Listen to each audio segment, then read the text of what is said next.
From stunning visuals to powerful performances, Dune was truly a cinematic masterpiece, but the sequel could be way better than the 2021 sci-fi. So, what makes the film even more exciting to watch? Well, there will be an epic fight scene featuring Timothée Chalamet and Austin Butler. Imagine Austin and Timothy sharing the screen, and that too in a face-off against each other. Can't get any better than this. Well, Chalamet is ruling the indie cinema scene with his boyish charm and extraordinary acting abilities. The Call Me By Your Name actor is loved by both critics and audiences. Then there's Butler, who was Oscar nominated for his breakout role in Elvis, but now he'll be returning to the big screen in a negative role, fighting Timothy's Messiah-type heroic character who has been predicted to bring a great change in the intergalactic feudal society. To see the two highly acclaimed young actors fight each other as hero and villain would be fun to watch. Who doesn't love a classic good guy versus bad guy storyline? But the eventual duel will be even more thrilling now that the Aliens in the Attic star has hinted at a more complex representation of his character. The 31-year-old actor will portray Feyd-Rautha. He's the nephew of the villainous Baron Harkonnen and typically perceived as a highly immoral antagonist for Paul to defeat. Butler's unique depiction of the character will not just give his conflict with Paul more climactic weight, but also perfectly describes the vibe of Frank Herbert's novel, as the author aspires to avoid depicting any character, even Paul, as merely black or white from a moral perspective, because there's always a gray area in between. I don't know about you guys, but I'm definitely hyped up for the sequel, especially Austin's character. So, should I dig in to find out about our anti-hero? Feyd-Rautha will be a dark reflection of Paul. Well, that just makes things way more interesting, doesn't it? So first, I'm gonna talk about the hero. Paul is the son of Duke Leto Atreides and Lady Jessica. As you would know, he's the central figure in the interstellar power struggle on the desert planet of Arrakis. As the film progresses, Paul undergoes a journey of self-discovery and transformation, becoming a leader to the Fremen people of Arrakis. But things aren't all rainbows and sunshines for him. Enter Feyd-Rautha. He's a member of House Harkonnen, a rival house to House Atreides, and one of the key antagonists in the story. In the novel and film, Feyd-Rautha is a skilled fighter and assassin, and he plays an important role in the political and military conflict over control of the planet Arrakis. But did you know he's just the dark side of Paul Atreides, which gives a whole lot more depth to the antagonist and the protagonist. Both characters are the product of centuries of genetic manipulation by the Bene Gesserit to create the Kwisatz Haderach, the Dune universe's messiah. Many believe Paul is the Kwisatz Haderach. He's supposed to be a one-of-a-kind person produced by the Bene Gesserit. They're a group of women who had impacted the political powers of the universe for many thousands of years through carefully chosen breeding. So Feyd-Rautha symbolizes all that Paul could become if he gives in to his darkest urges, especially after the Harkonnens nearly destroyed his family. The conflict between Paul Atreides and Feyd-Rautha is reflective of Paul's internal world, rather than one of hero versus villain. He could quickly become a villain worse than Feyd if he gives in to his inner feelings in the sequel. So, now that everyone knows that Austin's entry would change the film's dynamics, let me tell you who else fans will be welcoming in Arrakis. Florence Pugh joins the A-list cast, with a star-studded cast and visionary director Denis Villeneuve at the helm. The 2021 film delivered a faithful adaptation of Herbert's beloved novel that both honored the source material and stood on its own, and left viewers captivated with its intricate world building. Now, reports are swirling that we'll get to see some familiar faces in the sequel. The English actress will be starring in Dune Part 2. She'll be the newcomer to join a returning cast including Chalamet, Zendaya, Rebecca Ferguson, and Javier Bardem, among others. So 3 new major characters are being cast in the project. As you already know who's playing Feyd-Rautha, let me move on to the other 2. Hugh will play Princess Irulan, the Emperor's daughter, and without giving too much away to those of you who haven't read the book yet, her role will spark some debate when the film hits theaters. The film will be Pugh and Chalamet's second collaboration, as they previously appeared in Greta Gerwig's adaptation of Little Women. Earlier, there were many roadblocks to any agreement because the script was still being written. Another difficulty was scheduling. The creators were hoping to begin filming last summer, but Pugh was also in conflict with the Madonna biopic. But of course, all that is sorted now. The beautiful boy star doesn't shy away from praising his co-star. She's an incredible actor. She was incredible in Dune. Seriously, incredible. She brought a gravitas to the role, he said. She looked amazing amazing. She looked amazing.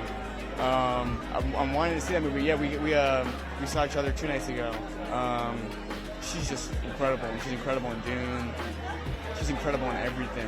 He obviously also shared some kind words about Zendaya and her expanded role in the second part. She's bringing exactly what she brought to the first one, which was incredible, but in greater abundance, Timothy added. I didn't really get much time to hang out with everybody. I was literally in and out. All-star cast of people that I very much admire and have all wanted to work with, and so stepping into that, I was like, okay, we're doing this. This is happening. I got to be on my A game. Even though I was there for such a brief period, I felt such a welcomeness and a warmth, I think, like, again, from Denny, from all of you. I just felt like I was already a part of a family. Fresh off his highly praised performance in the Apple TV Plus original series Severance, Christopher Walken is joining the Dune franchise. But he's not just going to space, he'll be running the entire show. Curious to know which prominent role the Catch Me If You Can actor will be playing? The 79-year-old will portray Emperor Shaddam IV. Before you wonder who that is, he's the conqueror who transfers the Atreides family to Arrakis. The highly anticipated sequel will possibly dig more into the relationship between the Emperor and House Harkonnen. The veteran performer won an Academy Award for Best Supporting Actor for his performance in 1978's The Deer Hunter, and has largely played character roles that are psychologically unstable people. Although that generalization doesn't do fairness to Walken's range and complexity of performances. Then there's Sahelya Yaqub, who'll be playing Fremen warrior Shishakli, and the list of newcomers doesn't end there. Tim Blake Nelson was also confirmed in a secret role last month. All that sounds really exciting, and I guess it's safe to put high expectations with the upcoming film. But what exactly will Dune 2 be about? Well, let me tell you. The follow-up will embark on the intriguing journey of Paul. It'll pick up where the first film left off, with Paul and his mother, Lady Jessica, leading the Fremen in their fight against the brutal rule of the Harkonnens and the corrupt empire. As Paul's powers grow, he becomes a more powerful leader, but also more conflicted as he struggles to reconcile his vision for the future with the bloodshed and sacrifice it will require. The film will delve deeper into the complex world of Arrakis, exploring the political and religious intrigue that drives the story, from the struggle for power and resources to the importance of tradition and the dangers of blind faith. The film tackles very relevant issues in a way that's both thought-provoking and entertaining. But beyond its intellectual appeal, Part 2 promises to deliver the same thrilling and immersive experience that made the first film such a success. With amazing cinematography, gripping action, and a powerful score by none other than Hans Zimmer, the sequel will transport viewers to a world unlike anything they've seen before. It's sure to leave audiences awaiting the next chapter in the saga. The future of Arrakis hangs in the balance, and the fate of its people rests in the hands of Paul Atreides. That's it for today. Thanks for watching, and I'll see you next time.